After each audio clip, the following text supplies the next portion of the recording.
team to be announced very soon. And in those different fellowships, students are writing and publishing with us their reports. But we also have the Summer Fellowship that this last year awarded 19 students. And today we're going to hear from them because we supported them to do field trips, go to archives, conduct oral history research, and so on and so forth, that will generate the amazing work that we're going to see here today. So again, I invite you all to follow us. Before I introduce the panelists, I just wanted to use the opportunity. Last year, we only had our students and us here, and I ended up inviting many of you individually and saying, you really have to see this because you are so amazing. And I felt like everyone should know about you. The president will stop by at some point during the day. Many EOs will stop by at different points. Of course, it's a full day event and people cannot stay for that long. But I wanted to ask my friend, Desmond Arias, who is a political scientist and the director at the Buettner Center for Western Hemisphere Studies. And they have several projects connected to the Americas in general. So I just wanted him to use the opportunity, sorry for putting you on the spot like that, but use the opportunity that he's here to share with you students too the many opportunities and projects that the Buettner Center has. Some people say, do you compete with the Buettner Center? Are you two doing the same? We do very different things, but focusing on a similar or the same region in many cases. So in some cases, students are not a good fit for our projects, but are perfect for them. So reach out to them as well. Desmond, thank you so much.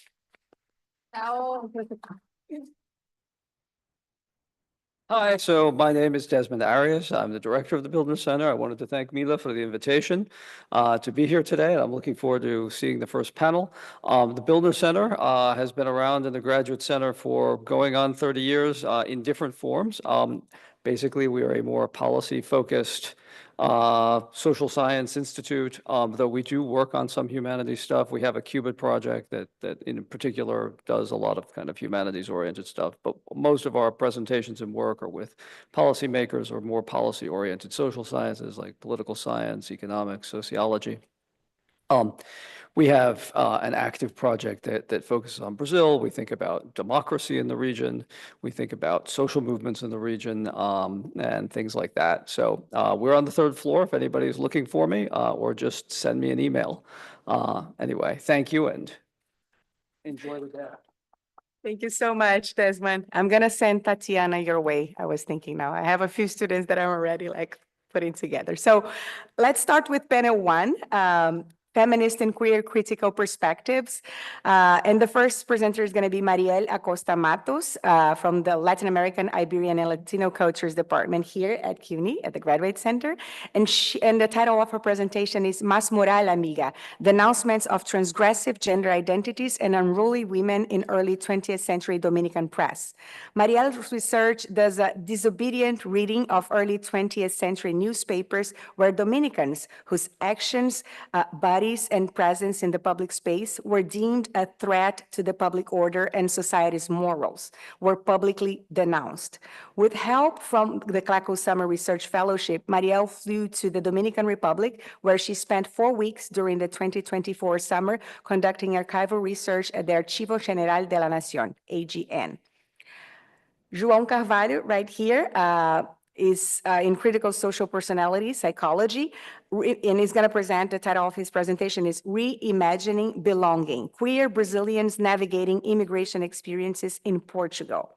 Through the Clacls Summer Fellowship, João had the opportunity to travel to Portugal, where he collected data through in-depth interviews with participants. Together, they developed a participatory network mapping that reflected their experiences and perceived sources of belonging as Brazilian queer immigrants in Portugal.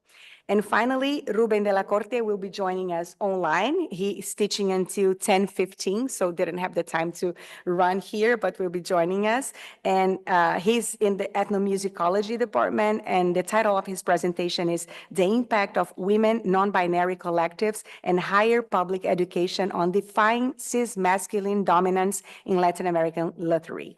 His research, funded partially by Clacls, has highlighted the significant role played by Red Luteristica, a collective of Latin American women and non-binary instrumental makers in challenging gender norms and inequalities in the music industry. So as you see, people from different departments, different geographies went to different places, but have common topics and would not necessarily know each other and be communicated if it were not for this opportunity here. So I hope you enjoy. And Marielle, if you can start, thank you so much.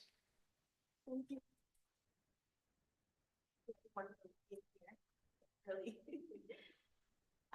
So I changed my title slightly, but yes, so I'm here to present Más Moral Amiga, denouncing transgressive gender identities and sexuality and rude women and other bad subjects in early 20th century Dominican press. I'm going to turn it on just because the online people. Okay. So according to historian Carmen Duran, in the last 3 decades, Dominican historiography has seen an important increase in the production of research on women, specifically great contributions on women's role in resisting the US military occupation of the Dominican Republic between 1916 and 1924.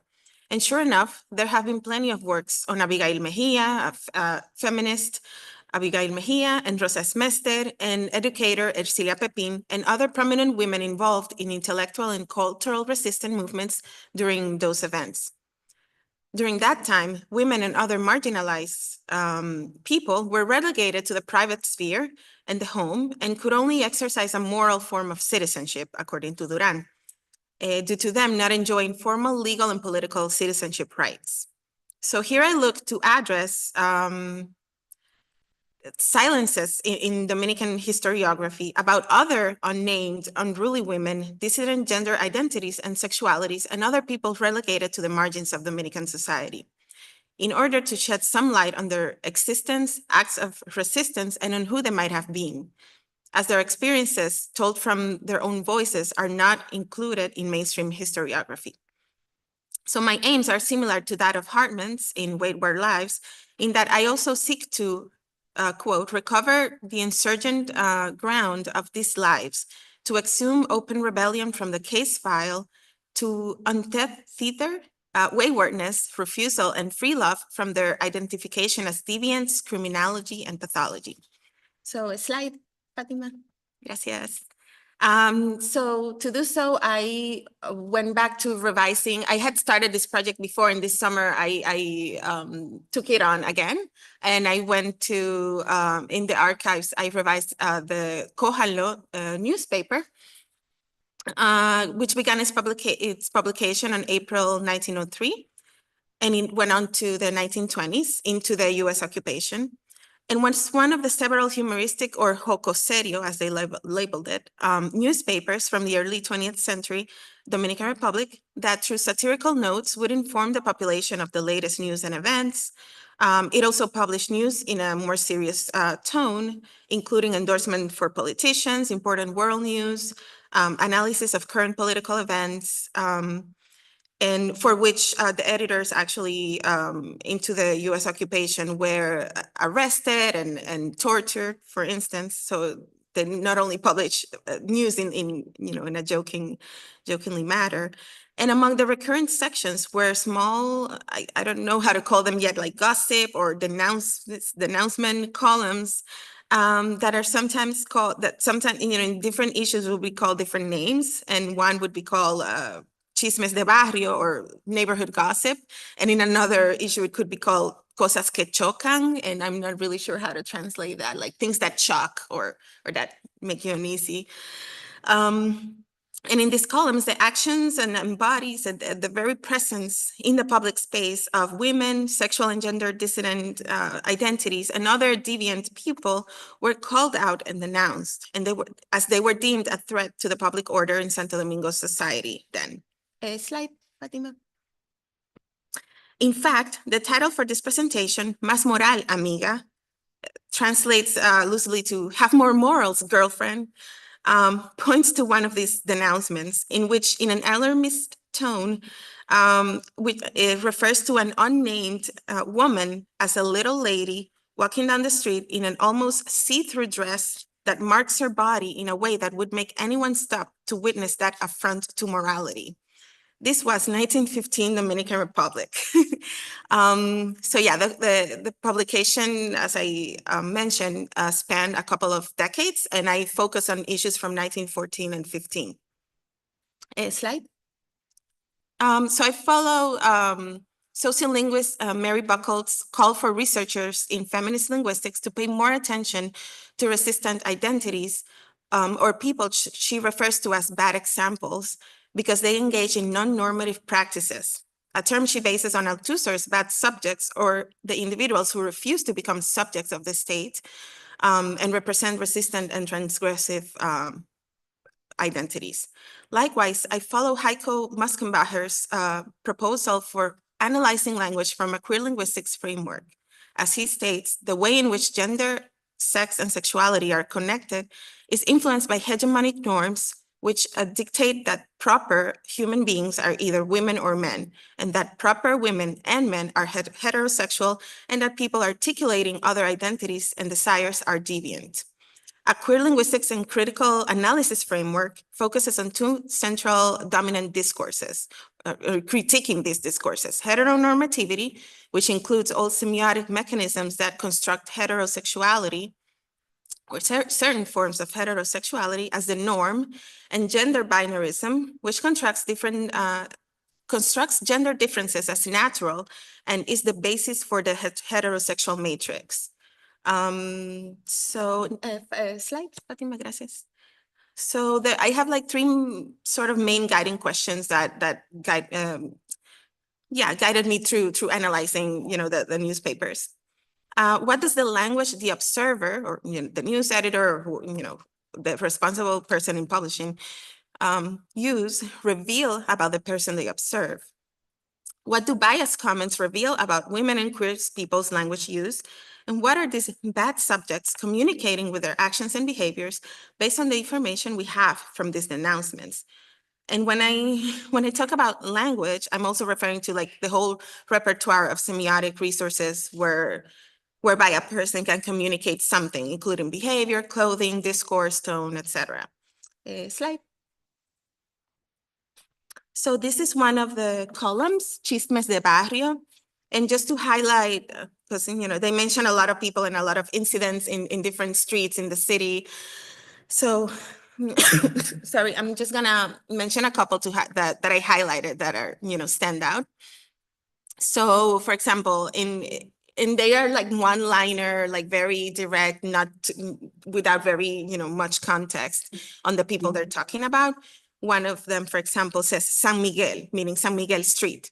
The boyfriend is away. The nymph is looking for a substitute. So referring to the woman as a nymph whose boyfriend is out of town and she's like trying to find some other partner maybe while the boyfriend is out of town, right? Misericordia Street. Blanquita has 3 boyfriends at the same time. Calle Separación Street. Group of nighttime lovers argue heatedly, causing scandals. Avenue.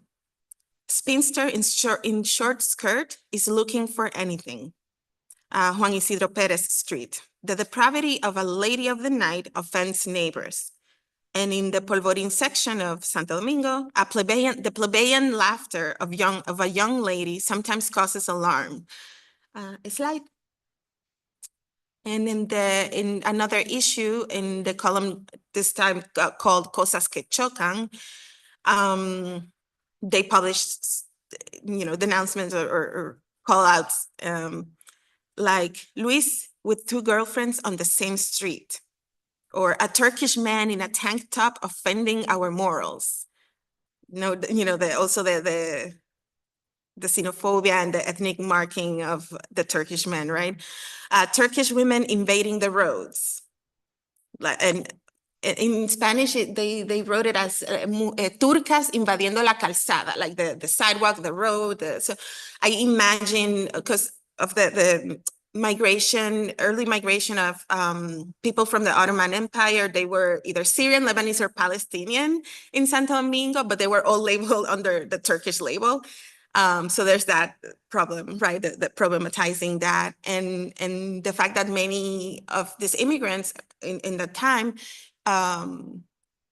were merchants. So maybe they were setting up, some commerce in a street, and that was, shocking. We don't want this, etc. So another line, the political reunions of some distinguished ladies organize. So these are, again, are cosas que chocan, like things that shock.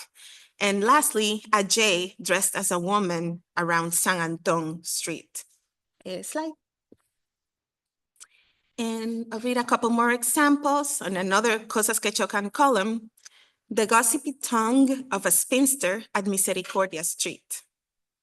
The indiscreet way in which an aristocratic girl sits by the door of her house. It's a common thing to sit in what we call galeria, the front of your house, to, in the afternoons. So they're noting how this girl sits in an indiscreet way, right? And in Calle Pina, night vision, at suspicious corner. They assure us it is a woman dressed as a man.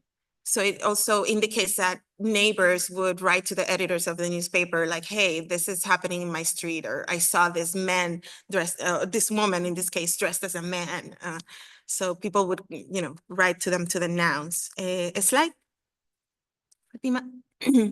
And then these two were not these two examples here were not in Cosas que Chocan or Chismes de Barrio columns. They just appeared as separate little, separate cases.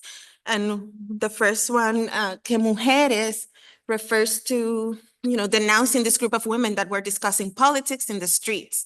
And they were, denouncing that, like, you don't do that. You're a woman, go back to your house, right? And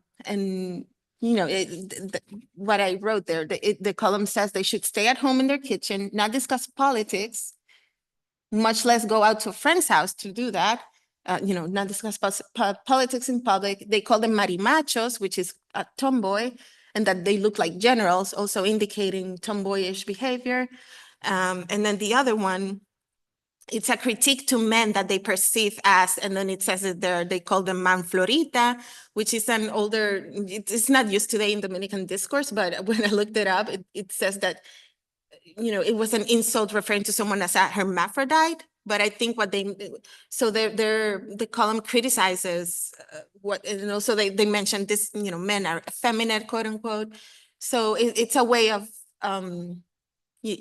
criticizing maybe queer people, or that they didn't perceive as a man, or how a man should, act. And what else? So, pásalo, Fatima. Gracias. So here I summarize, I summarize the findings. I sort of classify this terminology used to refer to these people that didn't fit in the society of that time, in that mold. And I classified the names that they used to reference women and girls, like Lady of the Night or plebeian girl, nymph, etc. Ladies, distinguished ladies. And the terminology used to reference men, and to queer and gender, or presumably queer and gender non-conforming people, like effeminate, hermaphrodite, tomboy, generalote, referring to the women. Fatima?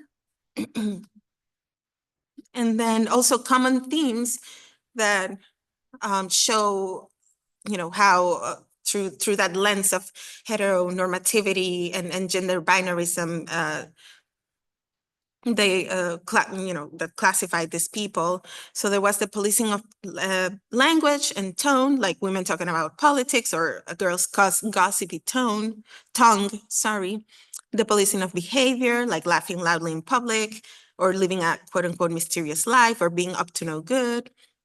The policing of clothing, policing of the body, and other public displays of affection. I didn't include it here, but there was another one that, two actually different instances in which they're denouncing people like groups of people showing affection to each other. And I'm like, wow, this is like a polycule or like a polyamorous situation happening.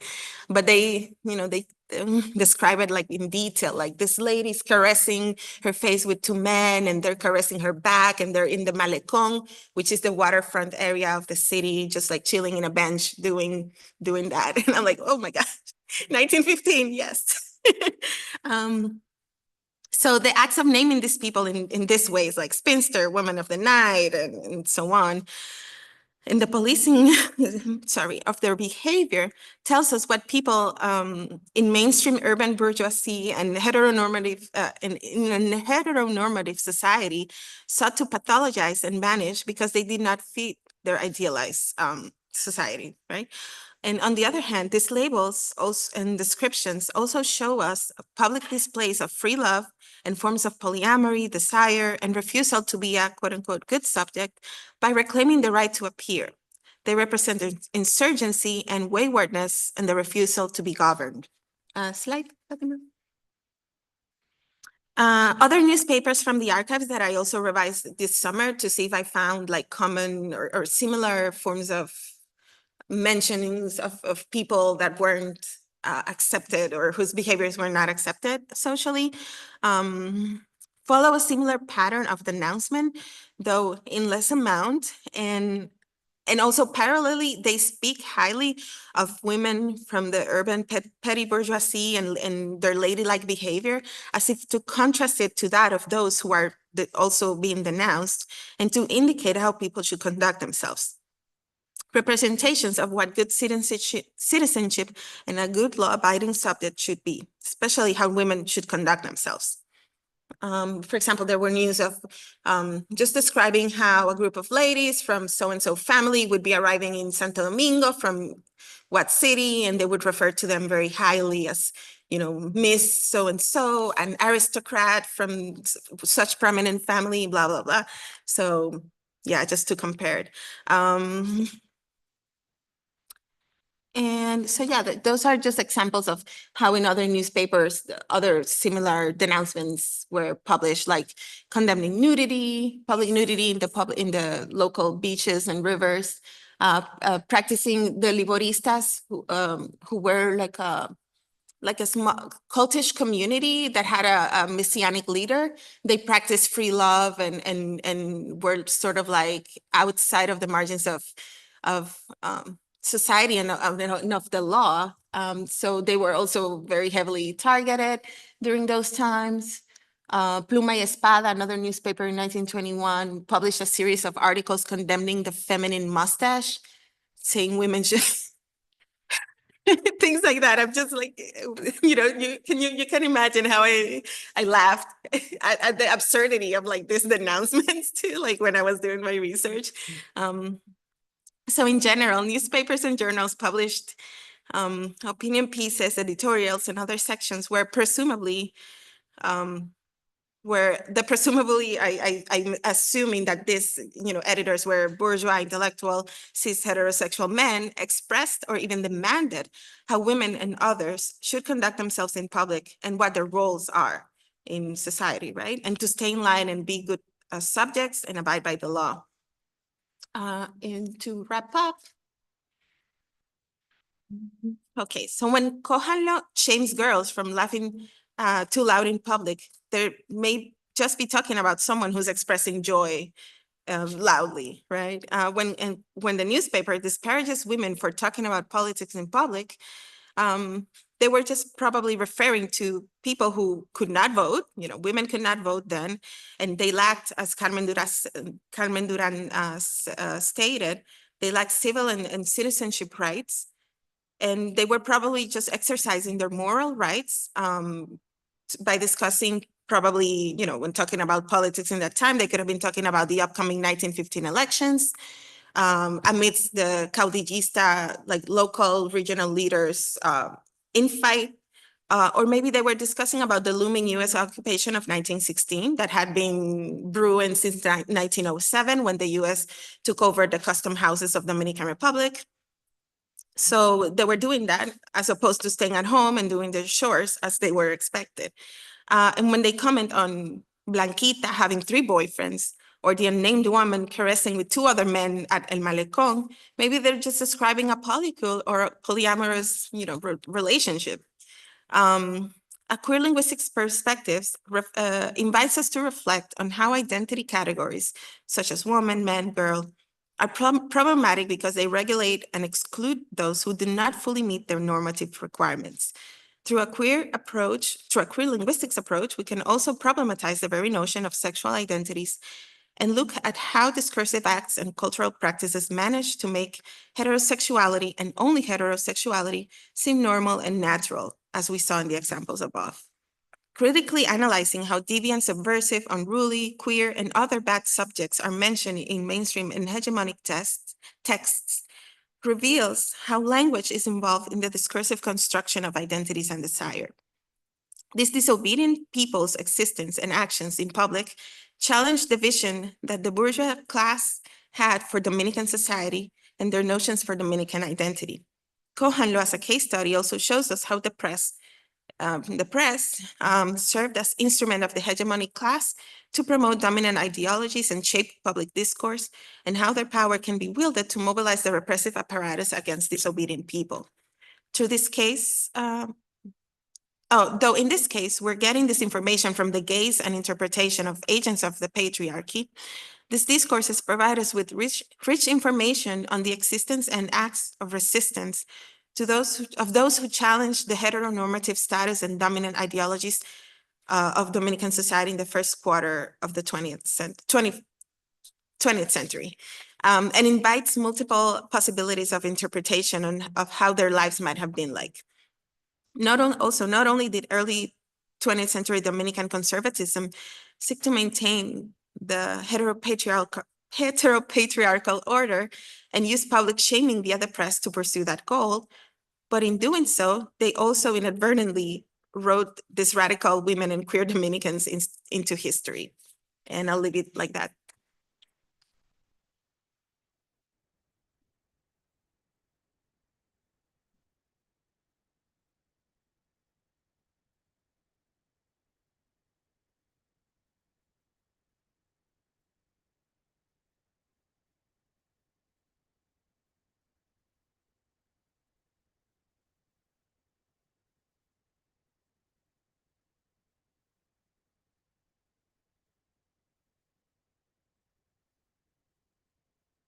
Yo creo que a ti esto sí te va a funcionar. Si el tuyo es PowerPoint, it will work. Because, mine was a PDF. That's why you just. I think the clicker, yeah. It's working? Where's my point though? ¿A dónde le da el botón redondo? Creo que es este. O a la flecha. I think maybe it's in front of the sensor.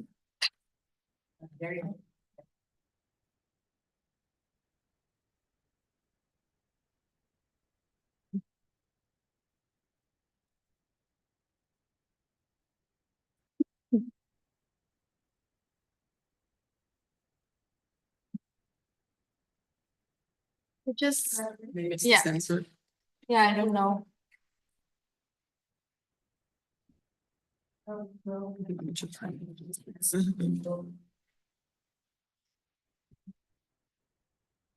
it everything, right? That's the first slide? Yeah, that's the first one. Mhm.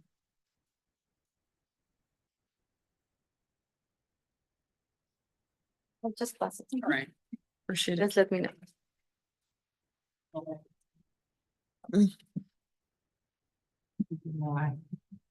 Thanks, Mo. All right.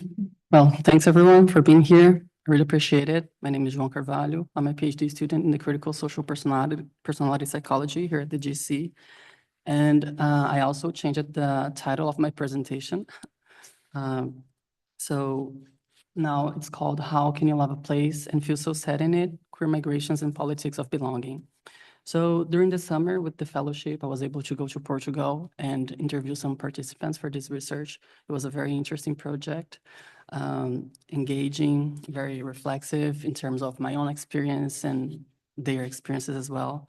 So I'm glad to share the outcomes with you all. We can go to the next one, please. Thank you. So a little bit of background in this project. I put this chart here to help you all to visualize a little bit how this immigration trend of Brazilians to Portugal has been increasing in the last few years. It's you. Well, thank In the you. last few years, especially since 2016. And I'm particularly interested in this trend after 2018, when a very far right-wing president was elected in Brazil. And it's an interesting shift to see how it increased significantly, this immigration trend. And I was particularly concerned on how queer people in Brazil felt the impact of that election. Oops.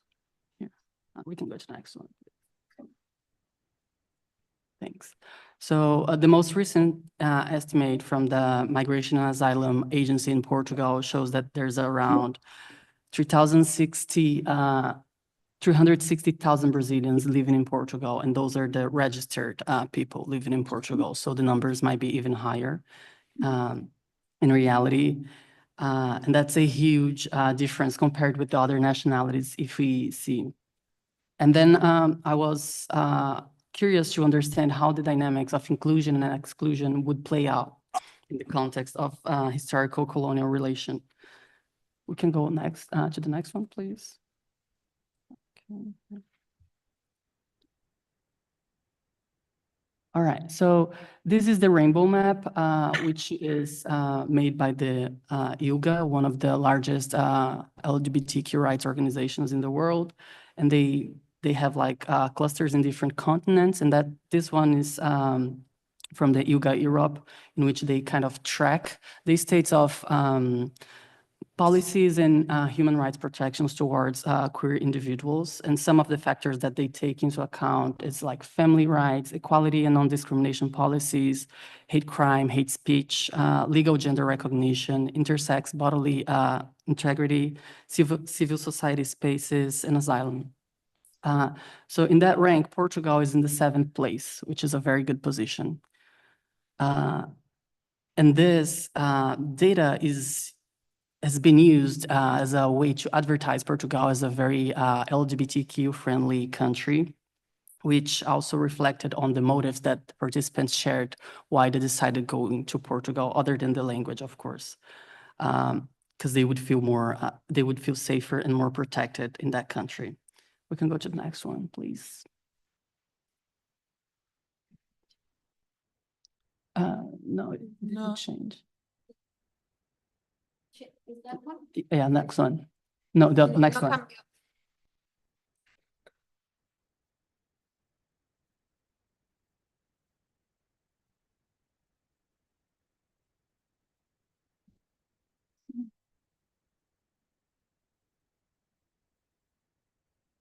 There you go. Thank you.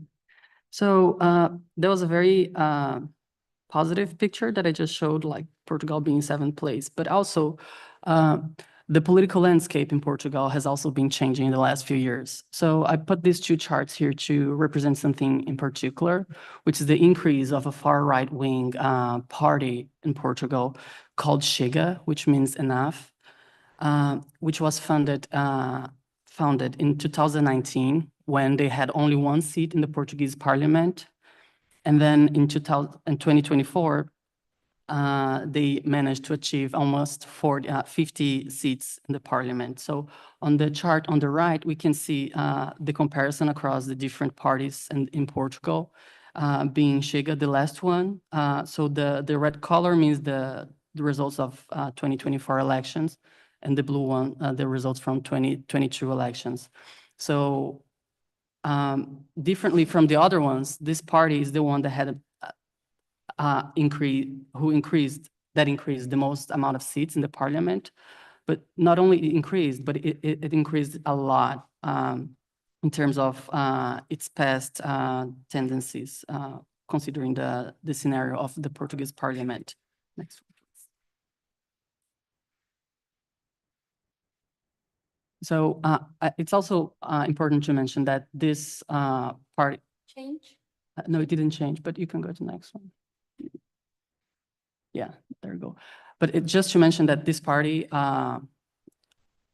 being a very conservative and right-wing party, has a strong anti-trans and anti-immigrants rhetoric, which is very interesting to analyze in tandem with this increasing perspective, increasing tendency of immigration to Portugal, not only from Brazilians, of course. But now in terms of the theoretical frameworks that I used in this research, I used three main ones. The first one being the psychological sense of community to frame the notion of belonging as a sense of connection with people who share the same values, concerns, and experiences within the community. The framework of politics of belonging, which means these strategies of boundary maintenance that intentionally creates othering in people who belong and who don't belong to a certain place. And the queer migrations perspective, which takes into account the role of gender orientation and sexual identity as nuanced categories of analysis in the experience of immigration, intended with race, ethnicity, and class as well. We can go to the next one, please. So I approached this topic with some questions in mind, such as how does queer immigrants make sense of and experience belonging in the context of Portugal? How does the intersection between queerness and immigration shapes their notion of belonging? And what are the possible intersecting points between the individual experiences and the collective experiences as well? And what kinds of dynamics does these experiences reveal about the Portuguese political landscape? So we can go now to the method sections. So that's a qualitative study. I conducted individual interview with 5 participants, self-identified as lesbian, gay, bi, and trans women. They were all living in the metropolitan area of Lisbon for at least 4 years. And I used LSTI for the coding and the thematic analysis process. I also used the participatory qualitative social network analysis, which is focused on the relationalities and experiences of the person being interviewed. And I was interested in understanding how the role of their personal and social networks, meaning the interactions with friends, family, community groups, but also with institutions and organizations as well. And it's basically like an assemblage of representing their relationships and the perceived sources of belonging. So I have some examples to share. We can go to the next one.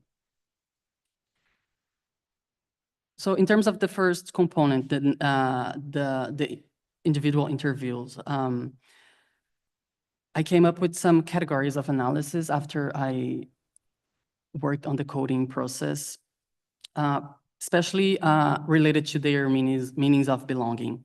So I noticed that participants shared like overall 4 different notions that I compounded, like closeness and relatedness to certain individuals, groups, or community. Also related to one's own subjectivity and body, or related to a sense of integration, participation, and involvement, engagement in broader society. But also an interesting aspect that some participants brought is that their notion of belonging is non-linear, non-binary, or even unexperienced. We can go to the next one, please. So here I put some of the things that they shared about their meanings of belonging. I can't quite see it here, but I would just let you all just take a look for a second, because I think it represents well this diversity of how they conceptualize their meanings of belonging as related to space, to their body, to being part of something, to feel connected with the community or not having it at all. We can go to the next one, please. Okay, so in terms of the outcomes, gosh, it's not looking good here. Just give me a second. I think I'll have to do something here. Okay, so as I was going over the interview, I called some of the things that the participants shared with me, critical understandings of belonging. And I came with this notion because as participants shared their experiences of belonging, they were embedding it in the political shifts that they were noticing happening in the country. So I have a few examples to share with you all.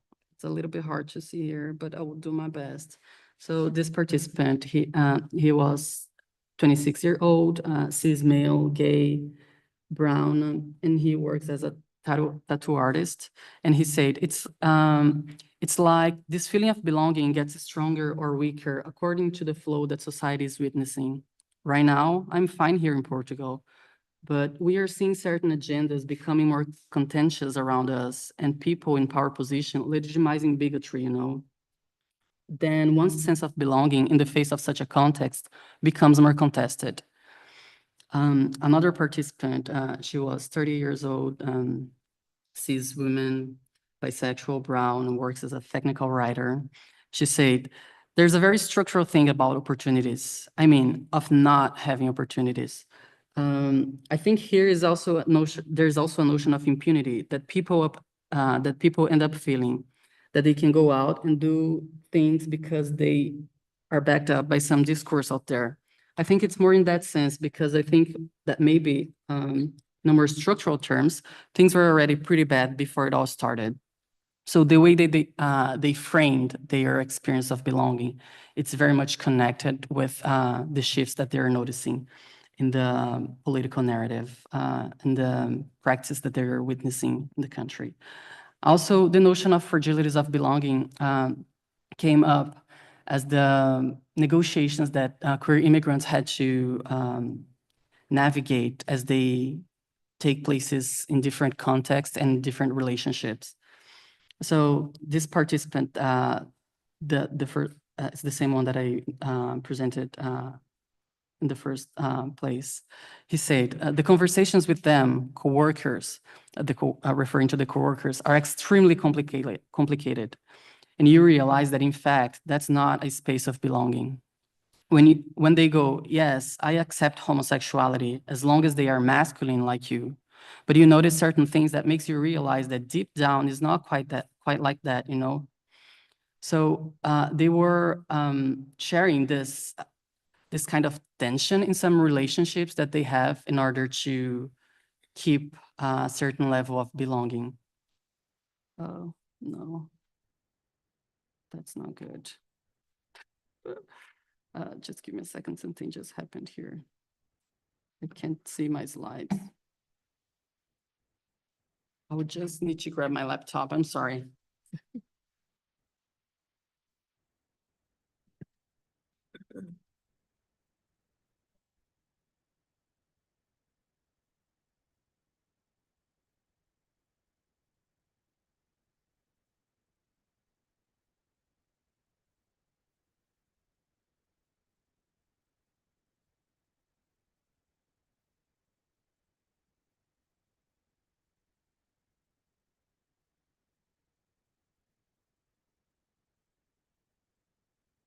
I think I should have done that in the first place.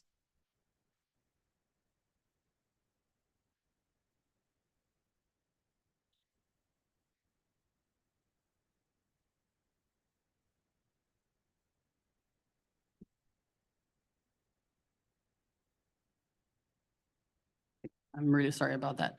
So we can go to the next one, please. And the next one.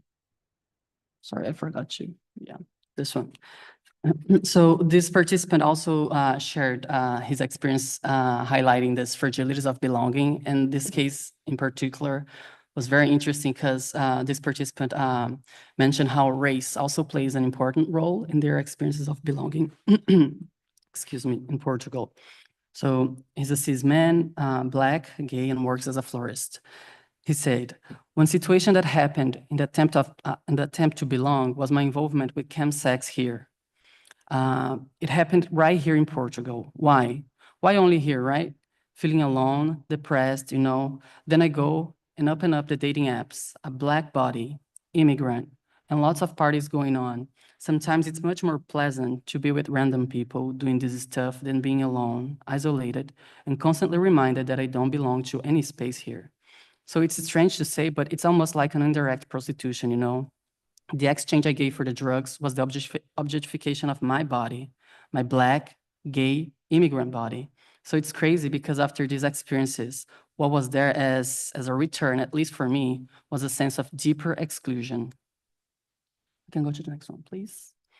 Okay, so now just shifting gears towards the social network parts. That's a template of the social network, which has 4 different analytical dimensions, being size, related to the overall number of ties that the individual represented in their net, the composition, which is talks about the representation of the ties, if they're mixed or concentrated on a singular group, and the hetero and homogeneity of the network, which has to do with the similarities and distinctions across members of the group and the main person, and the dispersion of these ties, the closeness and distance that they have in relation to the ego, the main person, and themselves as well. We can go to the next one, please. Thanks. So that's an example of the map with the participant. So here we can see like a medium-sized network with mixed composition, like this participant represented different groups, romantic relationship, in-person and virtual circles of friends, the professional life, and the family.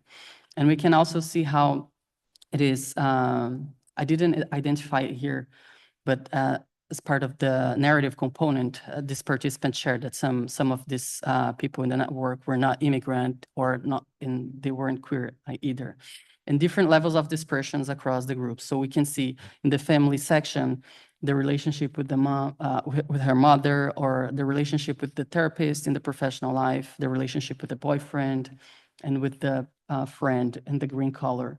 Those are the most significant sources of belonging for this participant. And also another example, that's a small size network with mixed composition in terms of the groups as well, work, friends, social groups, and family. Also heterogeneous in terms of the nationalities of the people in the network, and mostly dispersed except for the friends section, which are very close. Sorry, I forgot to say to tell you to change. Sorry. This one, that's the one I'm talking about. So we can see that the friends are closer to the main participant. So I think I would just go to the part of the analysis that I'm developing, because I know I'm short in time. We can go to we can skip maybe 2 slides. So those are the networks that I did with the other participants, and they're very different, we can see. Yeah, that's a small network. We can go to the next one. We can see how they look really different. Next one, please. Next one. I'm sorry, I can't go over all of them. Okay, so no, we can go back one. No, just go back. Another one. All right, so I call it evolving analysis because I'm still working on it. But from what I've been understanding from this process is that belonging is a constantly negotiated experience in the everyday life of queer immigrants in Portugal. And it somehow illustrates how this experience has its fragilities in terms of the implications that external factors also affect the way they perceive and feel it and are even able to create belonging. And the network maps also helped me to understand how this notion of shared experiences and values are really important to sustaining belonging. And it was interesting that some participants, they kind of mentioned that they are distancing themselves of what's going on in the country in terms of immigration. And that's even as somehow a protection strategy, because there are so many different circumstances that they're already dealing with in their daily lives that they're trying to prevent to be affected by the things related to immigration, especially in terms of documentation. But also, I saw it as maybe a nuanced characteristic of the fragility of their own relationships and the context that they're in. Because in some cases, not engaging politically is also a negotiation that they have to do in order to maintain a certain level of belonging in a specific context. And the last one, I noticed that the small networks, they somehow facilitate the communication flow of the existing resources available to queer immigrants in that context. But on the other hand, it also limits the possibilities to access broader resources or even get a deeper sense of belonging outside of one individual's network. I thought it was really interesting as well to see what was not there in their network maps. And not only in the network maps, but also in the narrative component of the interview, because participants didn't mention at all institutions and organizations as sites of belonging. And then I thought that was very interesting, and I do think that says something, especially related to a possible enactment of the politics of belonging, which prevents immigrants to access certain resources and places intentionally.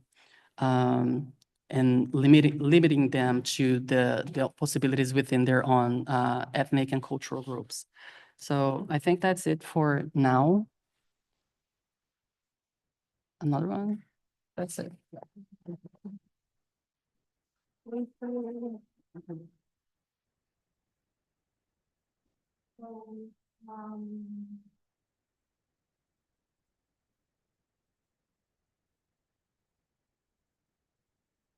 Louis is gonna join online. Louis, are you there?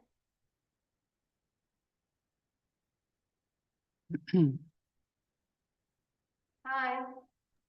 Hello, hi everybody. Hello. Can you hear me well? Yes. Great, perfect. I'll be sharing my screen in a little bit. And do I have privilege to share screen, Fatima? Yes. Okay, I still can't do it. One second. Sure. Mm-hmm.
Oh.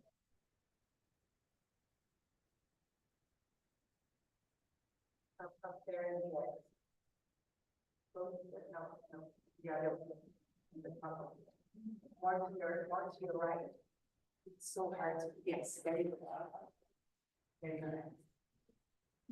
Yeah, you go. Yeah.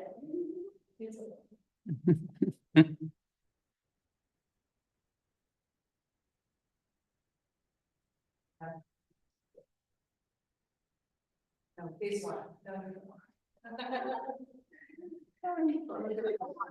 Yeah. Okay. Yeah, this one. And over this one, start sharing over.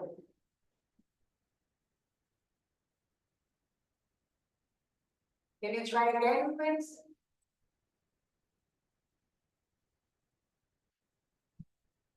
You're muted.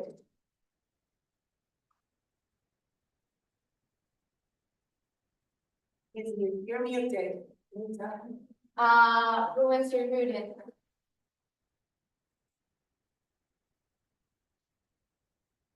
Ruins.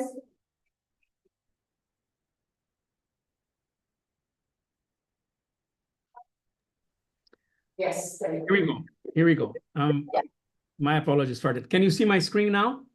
Yes. Great, perfect, perfect. Good morning, everyone. I'm pleased to be here with you today to discuss my research on the intersections of gender and lutherie in South America, specifically in Argentina and Brazil.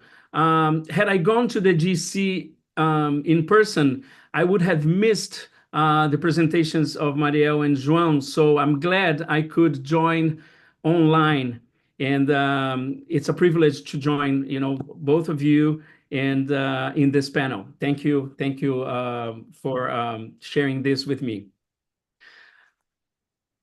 As part of my broader PhD work, this project sheds light on a critical yet overlooked segment of the lutherie industry, the contributions and experiences of women, non-binary, and genderqueer luthiers. In my explorations, I've noticed a significant gap in the representation of these artisans, and today I want to share the findings from my fieldwork in the cities of Buenos Aires, São Paulo, and Curitiba. This research goes beyond mere documentation. It delves into the lives and craftsmanship of these talented individuals, exploring their creative practices and the social networks that support them in a predominantly male-dominated industry. One of the key areas I'll address is how these luthiers not only navigate, but actively challenge traditional gender norms through their work. By examining the emerging networks and collectives among women and non-binary luthiers, especially Red Luterística, I hope to highlight the strength and solidarity of their shared experiences and mutual support. Moreover, we'll discuss the impact and accessible education opportunities in lutherie programs in Argentina and Brazil. By evaluating the significance of cost-free and low-cost degrees, I'll illustrate how these initiatives can foster diversity and innovation within the craft, ultimately leading to a more inclusive music community. Before we dive into the findings, I'd like to take a moment to thank the Clacls for the Summer Ethnographic Fellowship that made this research possible. My goal is to highlight the stories of luthiers through personal narratives and interviews, showcasing their essential contributions to the music industry and their advocacy for social justice and gender equality in their craft. Thank you all for being here, and let's begin. My research draws upon various concepts and ideas from multiple fields to create an interdisciplinary approach, including material culture, fetish, cultural and economic geography, music scenes, popular music, urbanism, and global feminisms. For this research, I conducted fieldwork in São Paulo, Brazil, which involved visiting workshops and interviews with selected luthiers. Additionally, I traveled to Curitiba, Brazil, where I had the opportunity to visit the Federal University of Paraná and the lutherie course facilities, attend classes, speak with professors and students, and visit the workshop of graduates in lutherie from UFPR. I also interviewed Argentinian members of Red Luterística from Buenos Aires and completed an online French polishing course with Flor Centurion, one of its members. The research focused on 8 women and MB luthiers in Buenos Aires and São Paulo.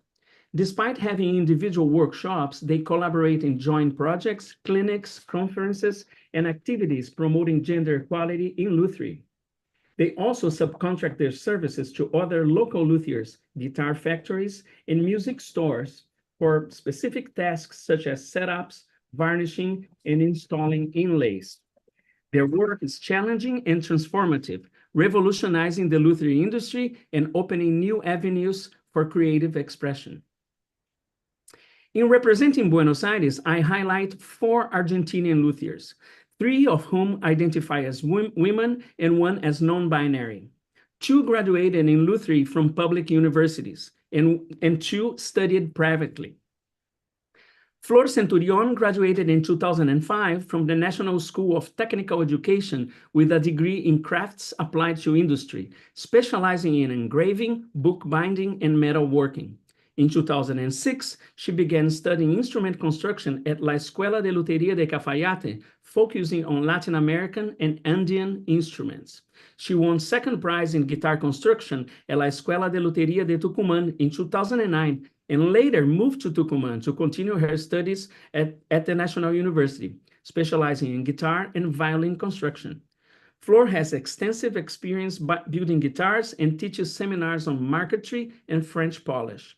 Since 2019, she has been part of the lutherie teaching staff at the National University of the Arts in Buenos Aires and is a founding member of Red Luterística. Camila Luna Martinez, originally from San Miguel de Tucumán and now residing in Buenos Aires, graduated from La Escuela de Lutería de la Universidad Nacional de Tucumán in 2019. Camila specializes in building, customizing, restoring, and repairing folkloric instruments, as well as classical and electric guitars. Her focus includes crafting 6- and 7-string classical and piccolo guitars with marquetry, custom rosette, and headstock designs. Currently, she's experimenting with new materials to enhance colors, textures, depth, and finishes. Juliana Hernandez from Buenos Aires has been crafting guitars for over 10 years, inspired by her father's love for the instrument. She spent 11 years working at La Guitarra de Carta shop, learning under luthier Ricardo Loução, where she built her first guitar. Overcoming gender-related challenges, she furthered her skills by studying with Laura Reynoso, the first woman to graduate from the National University in Lutherie. Juliana's work also showcases her dedication to sustainability and environmental awareness. Wayun Luthier specializes in constructing, setting up, repairing, and restoring string instruments, including Creole guitars, ukuleles, cavaquinhos, cuatros, electric guitars, and basses. After training under luthier Hernan Venturini since 2015, Wayun opened their first workshop in Buenos Aires in 2018. They also focus on innovative construction using recycled and repurposed materials. In representing São Paulo, I highlight 4 Brazilian women luthiers. All 4 luthiers took affordable private courses to learn their craft. Cibele Minder learned her craft from Rosana and Agustino Cardoso at Dominus Lutherie in Caxias do Sul, Brazil. She is dedicated to creating sustainable, high-quality instruments and is also a talented guitarist and singer. Cibele's deep understanding of music and instrument construction enables her to craft instruments that are both beautiful and easily playable. Additionally, she works as a guitar technician and roadie for various popular Brazilian musicians, showcasing her diverse skills and commitment to her craft, making her a standout in the Brazilian lutherie community. Nayara Daisy, originally from Serra Talhada, Pernambuco, has lived in São Paulo for over a decade. Daisy trained at B&H Escola de Luteria in São Paulo, focusing on building and repairing diverse string instruments. She now works with the PLG Luteria team, creating guitars and basses and restoring different string, wind, and percussion instruments. Additionally, she hosts workshops focused on instrument repairs, especially chordophones. Daisy is also a flutist and percussionist, actively participating in carnival parade groups and honoring the musical traditions of northeastern Brazil, reflecting her cultural roots.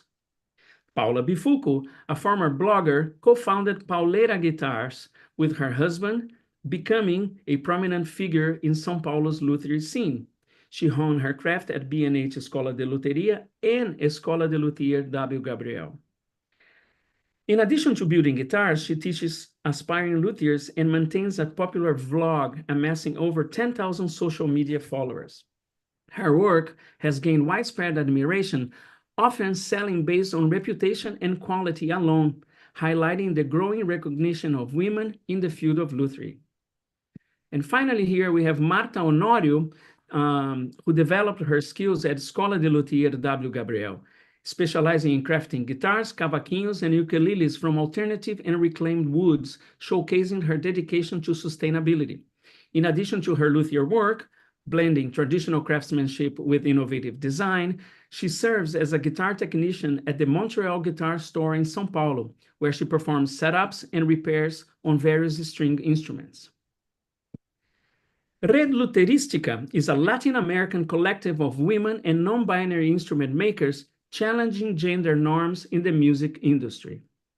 They create high-quality musical instruments, combining traditional and innovative techniques, aiming to reclaim the male-dominated art of lutherie. These luthiers are reshaping the industry by offering affordable, unique, locally sourced, custom-made instruments and communal crafting expertise. The members from diverse backgrounds promote cultural diversity and sustainability through their work. Red Luterística, a combination of red, network, and luteria, instrument making, symbolizes the group's collective and supportive nature. Skilled makers and activists, the members of Red Luterística use their craft to promote social justice and gender equality, conducting workshops and mentorship programs in their communities. Cis-masculine and patriarchal lutherie often relies on fetishized views of musical instruments, a notion explored by scholars like Catherine Dudley, Thomas Keyes, Chris Gibson, and others who advocate for defetishization. They promote ethical, my bad. In South America, women and non-binary luthiers challenge these traditional views of recontextualizing instruments as tools for self-expression and creativity, emphasizing their use value over exchange value. They promote ethical consumption practices, enhance transparency in lutherie, diversify materials and audiences, and collaborate to create sustainable instrument alternatives. Their efforts also highlight the importance of innovation in craftsmanship while maintaining cultural significance and involving local communities in decision-making processes. Public universities in South America, particularly in Argentina and Brazil, have played a crucial role in offering accessible and affordable education to students from diverse backgrounds, including degrees in lutherie. In recent years, these institutions have emphasized gender equality and diversity, encouraging more women and ambient individuals to pursue lutherie courses, leading to a more inclusive and innovative guitar-making environment. In Argentina, the National University and La Escuela de Lutería de Cafayate provide comprehensive and cost-free degrees in musical instrument making, emphasizing innovation and sustainability. Oops, my bad. Similarly, in Brazil, the Federal University of Paraná offers a rigorous cost-free degree in lutherie, impacting the music instrument making environment in the region. Graduates of these programs have started their own lutherie businesses, contributing to the industry's growth and innovation. Furthermore, affordable private courses in Argentina and Brazil are essential for women and ambient individuals pursuing lutherie careers, offering personalized and intensive learning experiences. Here is one example of an established woman luthier, Paula Bifulco, teaching a short course in cigar box guitar making to gender diversified learners. During my visit to the lutherie department at the Federal University of Paraná in Curitiba, I attended classes and interacted with faculty and students, gaining insights into their course schedule. I found that the program has transformative potential in redefining traditional lutherie education due to its diverse faculty background in fields like industrial design, forest engineering, history, chemistry, architecture, linguistics, physics, and music, among others. The program's interdisciplinary focus sets it apart, allowing for a broad approach into the subject. Professors Tiago de Freitas and Igor Fomin emphasize that local sustainable woods such as roxinho, imbuia, araucária, and marupá can match the acoustic qualities and durability of endangered woods like rosewood, ebony, and spruce, making them an economical and practical choice for students and beginner luthiers. Here we can see the course schedule for the entire degree in lutherie at UFPR. Highlighted in yellow are some examples of unorthodox subjects taught: industrial design, music education, Italian, English, German, and French languages, sculpting, art history, electrical and electronic engineer basics, computer science basics, acoustics, chemistry, woodwind instrument making, wood properties, Latin American musical cultures, business, campanology, semiotics, and even sign language, among others. The rise of women and non-binary luthier collectives in Buenos Aires and São Paulo challenges traditional masculine norms in lutherie, creating independent alternative spaces. These collectives foster a democratic and collaborative environment while also addressing societal oppression. By operating outside cis-masculine frameworks, they influence the economic landscape and enhance diversity in urban music scenes, disrupting the fetishization of instruments. Collaborations with musicians and educators are driving the transformation of the industry, supported by increased access to educational programs. This shift promotes gender equality, innovation, and fresh perspectives in lutherie, leading to a vibrant and inclusive culture that seeks to address long-standing social issues. This concludes my presentation today. Thank you very much, and here are my sources. Thank you, everybody.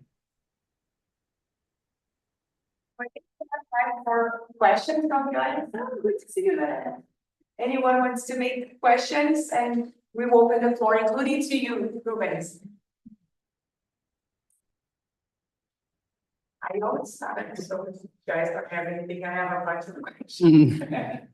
No? Yes, okay, go on. Do you want to use the? You can hear me. Hi, Rubens.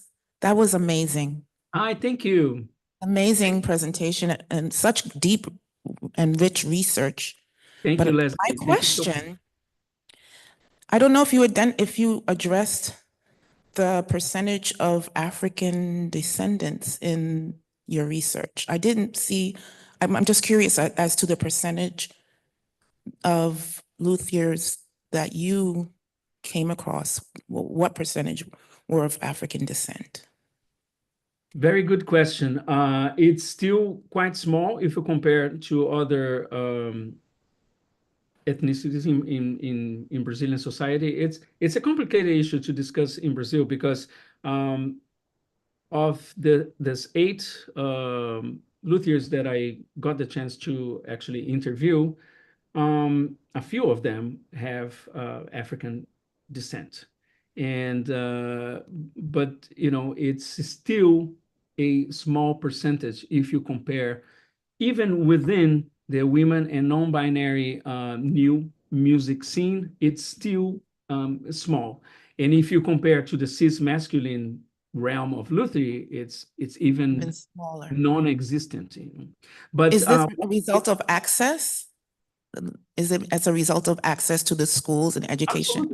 Absolutely. While in Curitiba visiting the school, I had the chance to interact with some students, and there are some African descent students in Curitiba. So it is a start. It's the only lutherie course that is offered by a public university in Brazil. Aside from that, we have private courses that are also accessible. They are not expensive. So I should say that even some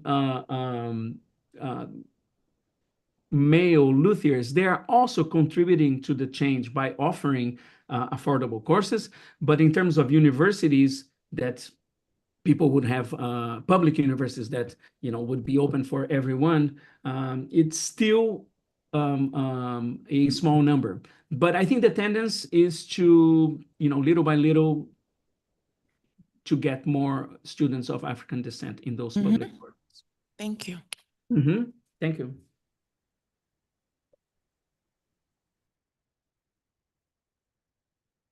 Thank you all so much. Those were formidable presentations. I really enjoyed them. I have a question that Diomelka sent me via WhatsApp for Marielle, and she asks if you explore the impact of U.S. occupation in how those gender narratives and ideologies are created. I wanted to also add one question. So On top of that, do you address legislation and public policy? Because you deal so much with public space and public shaming. You mentioned women not being able to vote. I was wondering if there's any kind of legislation trying to regulate the female bodies at this point as well. For instance, I thought of the Brazilian Senate that only allowed women to wear pants in the Senate in 1997, like yesterday. So is there any kind of regulation like that, especially regarding the policing of clothing that you mentioned? And maybe you go address this too, and then I have questions to Joan too. So to answer Diomelcas, yes, although I focus mostly on issues from 1914 and 15, but the US occupation was coming soon, and some other sources I found from 1921, 22 during the occupation where still these public denouncements happen. One thing I noticed was a shift in the fashion, and it's related to the occupation itself. Like when the troops invaded, they immediately started a series of reforms, like they built roads in order to further penetrate inside the country. Before people would need to take a steamship from one town to the other, if it's like around the coastline. But when the military government occupied, they built roads, they opened more schools. And in these newspapers, you see more ads. Well, Diomelca is not here so that I can tell her all this, but I'll talk to her more later because I know she also looks at the same time period in her research. In those newspapers, I see ads of women already showing the what's it called, the flapper fashion, starting 1920. And literally 2-3 years before, the women you would see in the newspaper, like the dresses were all the way down to the wrists, to the floor, basically like sweeping the floor. You did not see an ankle or nothing. And they wore like this huge elaborate hats.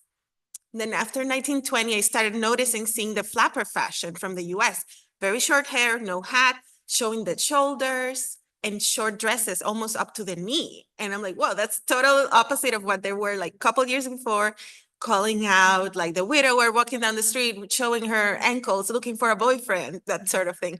So it looks like and that was very resisted culturally, intellectually, by many sectors, that Americanization of the culture and of the language, because also in the press, you would see all these American products being being advertised and some anglicized terms being used. So that was very resisted. But then, yeah, to answer Diomelcas and to answer yours, I do know that around that time, also pants were like not accepted by women. In fact, in 1919, Luisa Capetillo, a Puerto Rican anarchist and labor organizer, she went to Dominican Republic, invited by a labor union of, I think it was the shoemakers, and they invited her to talk in a protest. They were, I think it was like a rally or a protest they organized for higher wages, and she was wearing a suit. Well, she was deported, deported to Cuba. I don't know why to Cuba, I forgot, but that was related to another research that I did from around the same time. That's why I know that, how women were expected to dress. Like she was wearing a pantsuit and a hat, like a man, of the time.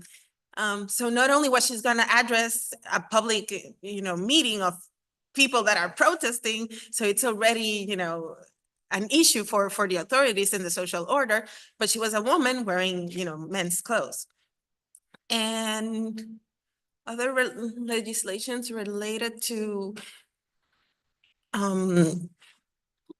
like, did you ask only about women's clothes or behavior, anything? Yeah, I try to go over some police reports and to see who was arrested and for what. So, I found some arrests on public prostitution and loitering. Loitering could mean anything of like hanging out in the street and talking to your girlfriend about politics, which is one of the things they're denouncing.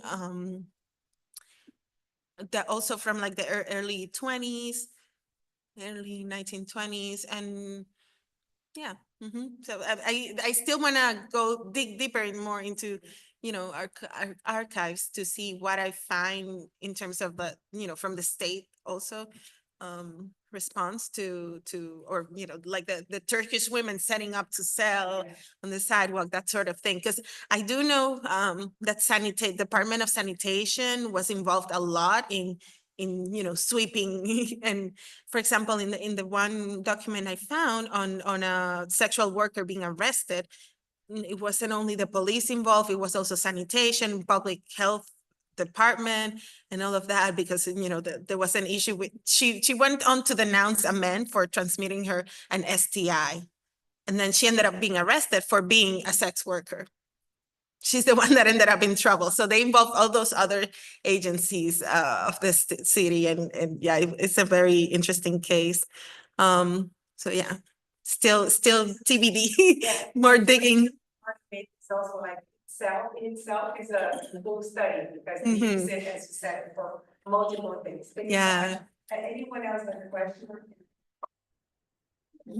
So, João, I'm fascinated by your research. I live in Portugal during the summer part-time, 3 months a year, I live there. So I see what you're saying. And when you talk about Chega, one thing that I was wondering was, because when you talk to them about identity, I was also wondering what comes first, race, nationality, immigration status, sexual orientation. What is the thing that for them is the source of not belonging, the biggest one? And I assume it varies too, especially when you show the charts, and there were some that put the friends from Belém, for instance, closer to her than co-workers that were like, if you could put them as far as possible, I think they would with that chart, and some others who had it like a very small group. So I assume it changes, but what I'm wondering is, and I wanted to make a connection with Marielle's work too, there is this public shaming, because even if you don't want that, Chega's advertisements are all over Portugal. You see the face of that horrible man wherever you go, looking at you with that, horrendous prejudicial face of his, André Ventura. So I was wondering to what extent this is also, although Portugal is rated in 7th place, and I do feel the country, especially the younger generation, is very welcoming, and they have multiple centers to support transgender people that I've seen there. But to what extent is occupation of the public space by the far right in Portugal is also a source of scare, fear, and not belonging? That's great. Thanks for that. So the first one, identity is always a very, very hard topic to research and to study, but I'm trying to approach this through a more intersectional lens, because some people will feel the source of unbelonging based on their race, or some others will feel that because they're from a specific region of Brazil and they have a different accent. So that's also play a role. But overall, I noticed that the most significant source of unbelonging in terms of their identity has to do with xenophobia and being Brazilians. So most participants mention that being queer not necessarily comes first in terms of the negative experiences that they have regarding belonging, but being Brazilian does, because their accent, as soon as they speak, people notice they're from Brazil, but sometimes they can conceal their sexual orientation or even their gender expression. So those are things that are playing different roles at certain times. But also this public display, it's quite something, because most of participants, they didn't share being related with any kind of advocacy groups or being politically involved, even informally. But that's something that is out there, because even if you're not following the news and if you're on top of everything that it's going on, if you just walk down the Avenida da Liberdade, you're gonna find at the very bottom of the avenue a huge what is it called? Like and they're very vocal. So it's out there. And most of them didn't, they say that they didn't experience anything direct towards them in terms of hate speech or xenophobia, like more explicitly, but they do fear that something may happen at any point because they see it happening in a more subtle ways. So I think that could be something really interesting for me to further explore in the data. And Yesterday, once Trump was elected, Mm. I was walking around the streets in my neighborhood, and one van passed by me with a US flag, and I was like, Yeah. we're gonna have, you know, like, it's. Mhm. After that, the emotions and Right. of the public space plays a role in our, you know, subjectivities. So I was wondering, just walking around and seeing those Mhm. street after street, those advertisements, that probably has an impact on them, so yeah. Yeah. Yeah, that's interesting. I think I'll try to bring that because I wasn't looking at that in the specific. But yeah. Thank you, Mila. Appreciate it.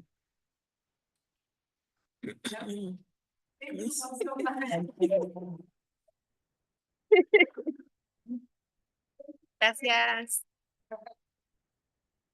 So we'll have a short break now, fill up the broad coffee, and lunch will be served around 1 after our next meeting, so. Oh, wow. stick around. Sure. Gracias.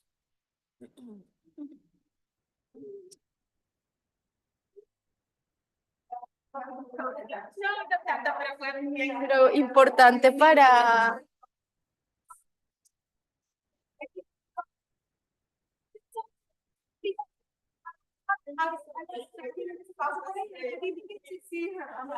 I'm gonna get a personal.